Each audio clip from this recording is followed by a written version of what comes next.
You can call it a difficult time. You may see it as unfair, but God is intentional about your growth and development. What do you think God is actually doing?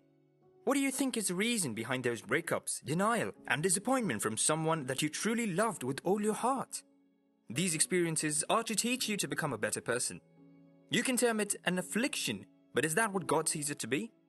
You may worry and trouble yourself over things, but do you ever ask yourself if God is watching you go through all the misfortune in your relationships for fun? You give everyone the best, but they end up giving you the worst in return, and in the end, you end up breaking down and getting more confused with the way your life is going, and you begin to doubt the goodness and the faithfulness of the Lord in your life. Never get to that place where you ask God why. Never get to that point where you will have to consider doubting the faithfulness and love of the Lord for your life. Whatever you go through in life, either good or bad, God is always there and God is aware of it. God knows you've been treated badly and unjustly. God knows you are in a situation. God is always aware of every ordeal that you face, but you will always wonder why it is always like God is silent about all of them. You have always prayed, fasted, and trusted God, but in the end of several spiritual exercises, it will always appear like God is always ignoring you and He is not interested in you. Well, if there is anyone that the Lord loves the most, if there is anyone that God can do everything to please, then it is you. You are the reason God will climb all mountains and kick down every wall just to grant you the desires of your heart. Know that God is building you for something that no one has ever seen, and it has not come to the heart of anyone, neither has it been revealed to anyone what kind of marriage God is preparing for you. God is using those situations to set you up for a better marriage, because marriage is not something you rush into, it is a journey. Having no form of experience whatsoever before venturing into marriage is very risky and can be disadvantageous to you on the long run. You need to go through some situations that will equip you to become the best and give you a better marriage. Do not worry how God will do it. All you need to do is to relax and rely on Him, because God knows the best for you. When you know this about God, it will make you be at peace with Him no matter the situations He allows you to go through. Do not let your experience make you hate your life or withdraw from people. What people may be asking of you may be difficult for you to offer, but do not let it bother you at all, because you have a good cover from the Lord that will give you all the best in the right time. You want a marriage that will give you peace and joy. You have always dreamt to have a marriage experience that is filled with fulfillment and happiness, love and care for you, and perfect understanding. Are you ready to let go to have the best one? Are you ready to stay alone so that you will have that person that God has prepared and promised to give you? The sacrifice is staying and trusting God, refusing those ones that are not the will of the Lord for your life. Of course, you know those people that are not in line with the purpose of the Lord for your life, but they will always come with good offer on the table to entice you and buy your heart with their material possession and sweet-talking prowess. They sugar-talk you to forgetting purpose. They are too fast to give everything, even when there is no need for it. You will know it is not the will of God, and that person is not from the Lord, because your spirit will reveal it to you. You have to look up to the Lord to give you that person that will give you the kind of marriage you desire, someone that will be a blessing to you and give you everything you want. This may not be necessarily wealth and riches, or those physical things that is always appealing to the eyes. There are other things in marriage that cannot be bought with money. Love, companionship, friendship, happiness, and lots more.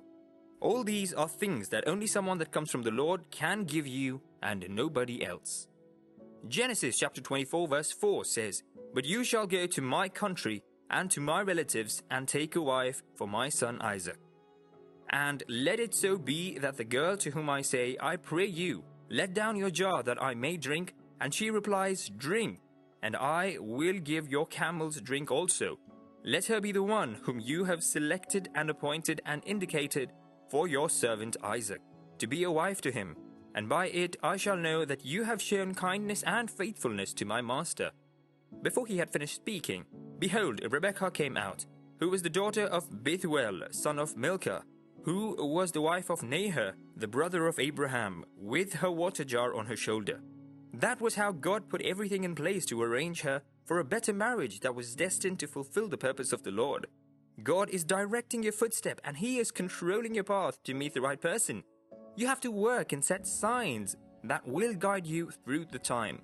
Like that servant, because he wants to work with clarity and identify the right person, he said, "Lord, let it be like this," and behold, that was how it happened for him.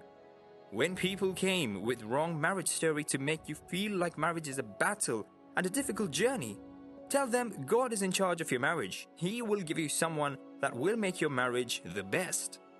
One sign that someone is good for you is that they will give you peace and feel concern for your destiny and future.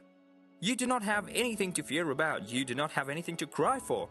God is about to set you up for a better marriage. He is arranging someone to come to your life to give you the blessings that you have always prayed for. God will bless you and give you the marriage of your dreams, a place of peace and love, where God will be in charge of everything to give you the best security, provision in all things, with undying love and blessings. That is the life God is setting you up for. You will testify to the goodness of the Lord. Your marriage will motivate others to trust God for a spouse.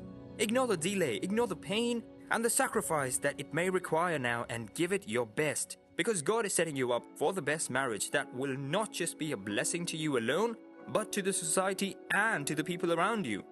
When you are confused, you have to call on the Lord.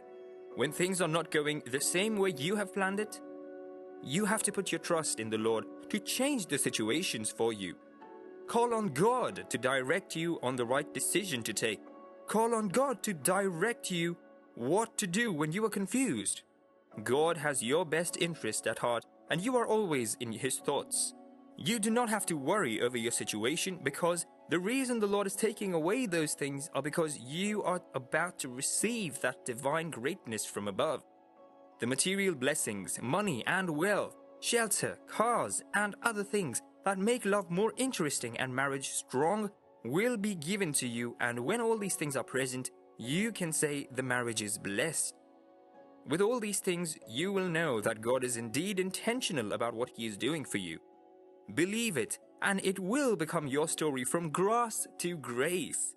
That is what it will always end up to be, and you will return all the glory to the Lord for showing Himself mighty in your life. God is interested in your marital destiny. He is setting you up for a better marriage.